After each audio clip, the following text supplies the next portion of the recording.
Um, I've been just sitting around not doing much but praying and studying. You can call me Brother Craig. I would like that. I'm here to help people. It's what I really wanted to do. Is help people that are hurting. What I would like to do is start a ministry through my home called Outside the Walls for Christ. My background is I was saved at 7, and I've lived my life for Christ.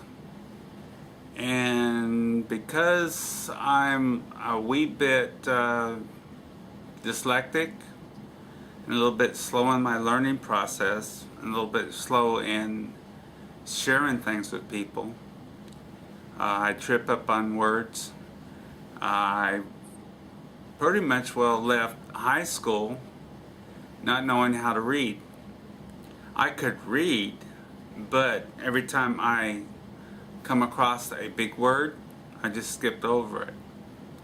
So I spent 4 years in the Navy, got out of the Navy, went to Bible college. It was a small college in Seattle, Washington, called Seattle Bible Training School. It was there where I had to take a class called Bible Survey.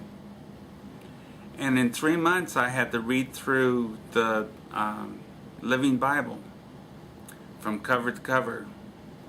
The teachers gave us a chronological reading assignments to where we read through the Bible chronologically.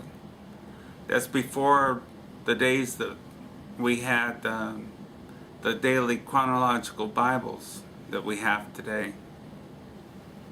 That was an experience. I actually got an A out of the class. I had to learn how to read then, and that's where I am. I have gone on and finished college because the first college I went to was non-accredited. So that means that when I went to transfer my credits, they didn't work. So I got married and went on from there. Then I went to community college to take some of my other classes, like English and math and history and all that kind of stuff. And I took those with my transcripts from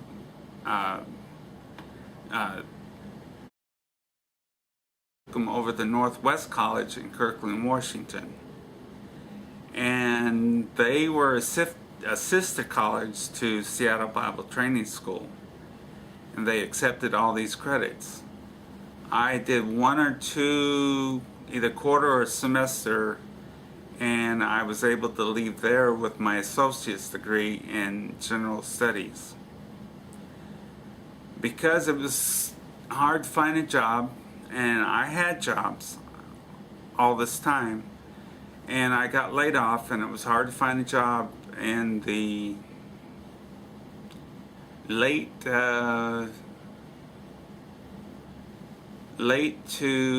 all the way into late 80s into 1995.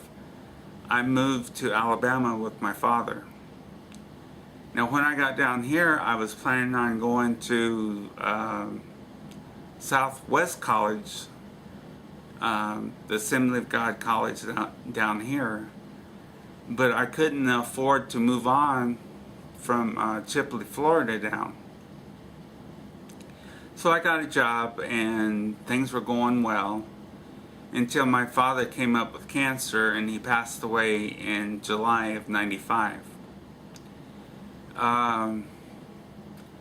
Then I was kind of floating a while, working at Walmart and working at Econo Lodge and doing what I could to keep my family of 3 children and my wife keep us going, keep us above our heads above water.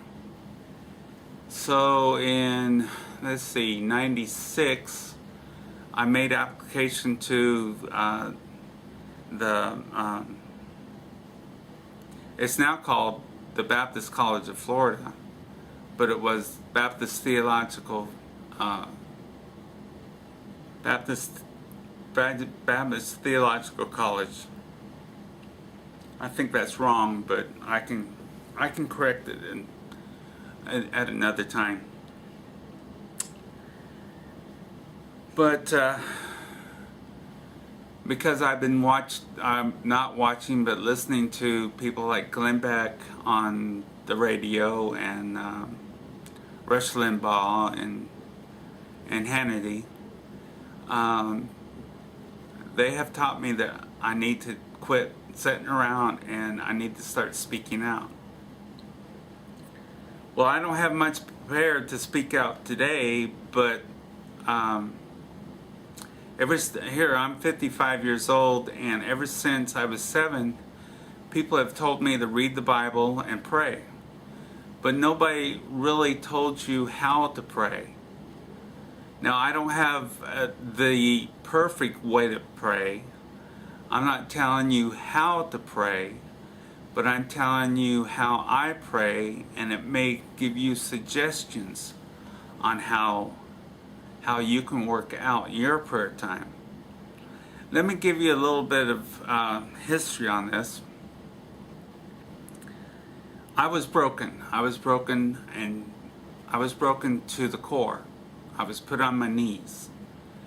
In September 2001, we all remember September 11th, but September 24th, my son was on a trip with the college he was going to, and I'm not going to name the college name because they are good people there. But he was on a trip to Blankstown, Florida, and they were on the way back on I-10, and the rear left tire, or right tire, my wife will correct me on that, the tread separated, and the van rolled, and it killed 3 of the students, and my son was one of them. This changed my life. It broke me. It brought me close to the Lord. Here I thought my experience with the baptism in the Holy Spirit that I received in 75 was my ticket that bought everything for me. But it wasn't everything. It made me know that the Lord is real, but I had not learned what the Baptist taught in grace. And grace is unmerited. I didn't work for it. It's a gift from God that He loved us. That grace was given through the death and resurrection of Jesus Christ, my Lord. So I was broken. I was a senior in college at that time. And I didn't go back to college for 3 years. So I did go back. I had like 3 classes to do. But my last class was a class on the, because of my dyslexia, I'm a little bit slow in my thinking, was on the Sermon on the Mount. And when we came to Matthew chapter 5, verse 3, "Blessed are the poor in spirit, for theirs is the kingdom of heaven." When that was explained to me, right then and there, it broke me more. Because blessed are the poor in spirit really means blessed are those who are at the end of their rope. And you call out to God and you say, God, I'm poor in spirit. I need you. I need you to come in. I need to surrender to you. So through all the books that I have been reading, like Grace and Power by, I would have to forget right now, but reading books like Grace and Power and stuff like that, some of the old classics, listening to Charles Spurgeon sermons, reading his sermons, learning about grace, learning about surrender, learning all these things has brought me to the way I have been able to put together this prayer that I put together. I start out my prayer with the Lord's Prayer, and I don't have it right, so I go to the Word and I read it. I don't read it to the Lord every day, but I will read it for you today so I don't mess it up. Now the Lord's Prayer starts in Matthew 6, verse 5. And when thou prayest, now I'm reading from the King James because a lot of people prefer the King James. And when thou prayest, thou shalt not be as hypocrites are, for they love to pray standing in the synagogues and in the corners of the streets, that they may be seen by men. They're hypocrites. They just want to pray to be seen by the others so they can be lifted up in other people's eyes. Verily, this is Jesus talking, I say unto you, they have their reward. In other words, they don't have a reward. But thou, when thou prayest, enter into thy closet. Your closet may be a room with nobody in it. Your bedroom, your bathtub, a little spot out in the yard so you can get alone with the Lord. And when thou hast shut the door, pray to thy Father, which is in secret.